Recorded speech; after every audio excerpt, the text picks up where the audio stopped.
nag-issue ng rally permit na bigla niyong babawiin. Ay nako, hindi po pwede na sinusupi lang karapatang pantao dahil lalo niyo pong supilin, lalong lalaban po.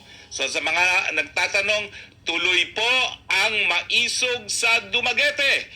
Bagamat na-revoke po ang ating rally permit matapos ito'y ibinigay ni Mayor Remolyo, nagdesisyon na po ang dating presidenteng Rodrigo Roa Duterte na di gaya na nangyari sa Bustos na nakansela ang maisog, tuloy na po ang Dumaguete. Kung hindi po yan mangyayari sa Freedom Park, sa harapan po ng Kapitolyo ng Negros Oriental, doon po tayo pupunta sa isang pamantasan.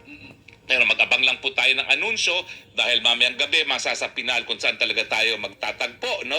Pero ang balita po, hindi na po tayo magpapasupil dahil napaka-importante po ng karapatan ng malayang pananalita at karapatan ng mga mamamayan na mapayapang magtipon-tipon para ilabas ang kanilang mga hinanakit sa ating gobyerno. At sa panahon po ngayon, napakadaming hinanakit po. Lumabas na naman ang survey na pinakamatindi talaga ang pagkagutom sa administrasyon ni Marcos Jr.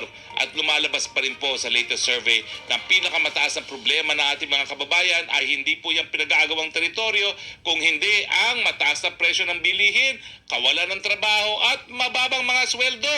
So gising ang mga vangag sa gobyerno. Huwag nyo na pong ilihis ang issue. Kahirapan pa rin ang issue.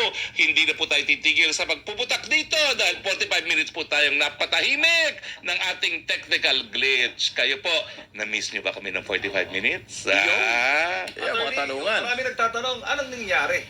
Bakit nag-iba ang akala nila, okay na tinanggap na, may permit na yung Dumaguete City LGU. Pero ngayon, biglang binawi.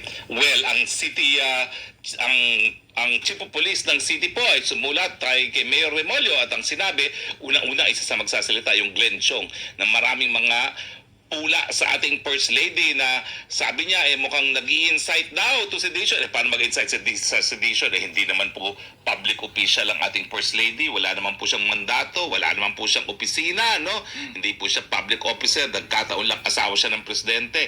At matapos yun ay sabi nila, hindi raw sapat ang kanilang mga kapulisan para bantayan ang ating dating presidente Rodrigo Roa Duterte.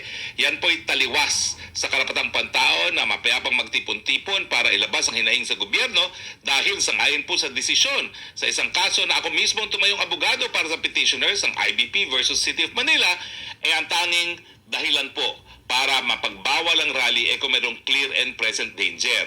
Yung kapalpakan po ng pulis na hindi nila raw ma-secure ang dating presidente Rodrigo Roa Duterte, hindi po yung clear and present danger.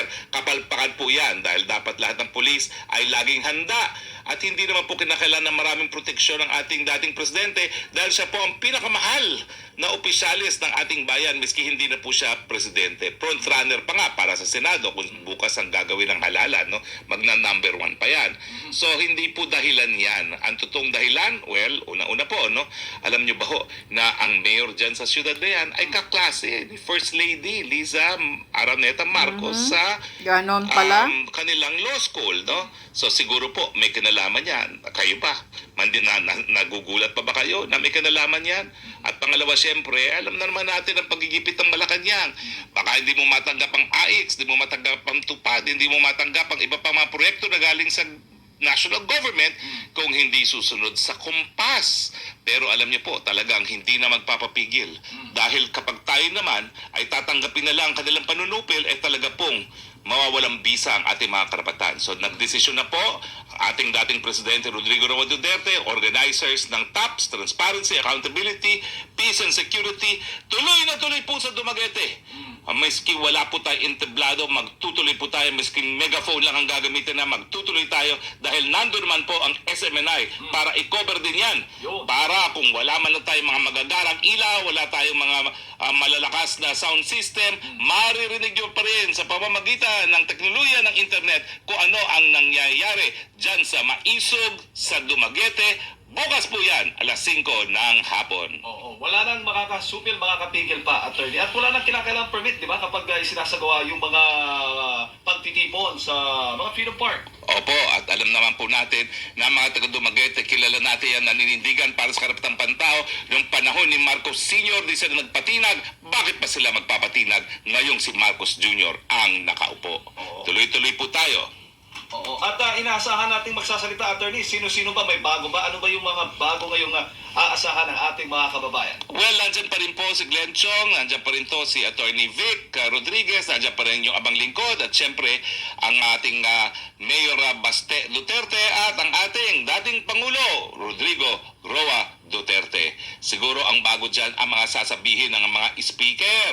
Dahil ito pong kauna-unang maisog kung saan nabigyan na po ng patutuhanan ang ating PIDEA leaks, at ang inaasahan ng lahat, sasagutin ba ni dating Presidente Rodrigo Roa Duterte kung ito nga bang PIDEA leak ang ebidensya na pinakita sa kanya nung siya ay mayor pa na gumagamit ang pinagbabawal na pulburon ang ating Presidente ngayon. So abangan po yan, at yan po ay inaabangan ng taong bayan, gaya ng inaabangan din ang pagpapatuloy ng pagdinig sa komite ni Senator Bato de la Rosa May 7. on dangerous drugs bukas. Umaga po yan, bukas, yung continuation, at kung saan maririnig natin ang Maricel Soriano kung ikukumpirma niya na siya nga ay nakatira sa 43C, Rizal Tower, Makati, no? At sa hapon naman, sa gabi, ito pong maisog rally sa Dumaguete.